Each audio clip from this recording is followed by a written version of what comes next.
سنتے ہیں اردو میں خصوصی اپڈیٹ۔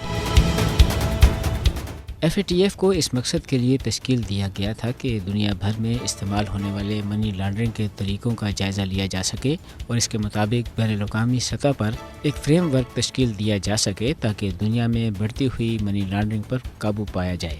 بھارت منی لانڈرنگ اور دہشت گردی کی سرپرستی جیسے معاملات کے لیے اس بات کا مستحق ہے کہ فائنینشیل ایکشن ٹاسک فورس اسے بلیک لسٹ کرے۔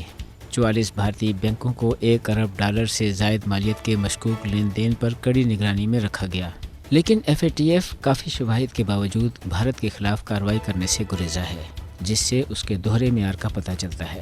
بھارتی وزیر خارجہ کے بیان نے پاکستان کے دیرینہ موقف کی توثیق کر دی ہے، جس میں انہوں نے کہا تھا کہ بھارتی حکومت نے پاکستان کو فائنینشیل ایکشن ٹاسک فورس کی گرے لسٹ پر برقرار رکھنے کو یقینی بنانے کے لیے بھرپور کردار ادا کیا۔ حقیقت یہ ہے کہ نریندر مودی کے ماتحت بھارت دنیا کے لیے ایک سیکیورٹی خطرہ بن چکا ہے، لیکن FATF اور دیگر عالمی اداروں کی طرف سے اسے نظر انداز کیا جا رہا ہے۔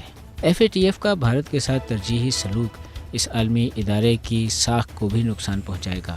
افسوس کی بات یہ ہے کہ FATF نے منی لانڈرنگ اور دہشت گردی کی مالی معاونت کو نظر انداز کرتے ہوئے بھارت کی جانبداری کی اور اسے کھلی چھوٹ دے رکھی ہے۔ بھارت اپنے مذموم سیاسی مقاصد کے لیے FATF جیسے عالمی اداروں کی ساکھ تباہ کرنے کی کوشش کر رہا ہے۔ FATF کے لیے یہ صحیح وقت ہے کہ وہ اپنے آئندہ اجلاس میں بھارت کو اس کے مشکوک لین دین کے لیے بلیک لسٹ کرے۔ FATF کو چاہیے کہ وہ دہشت گردوں کی مالی معاونت اور منی لانڈرنگ میں ملوث ہونے پر بھارت اور مودی کے خلاف کارروائی کرے۔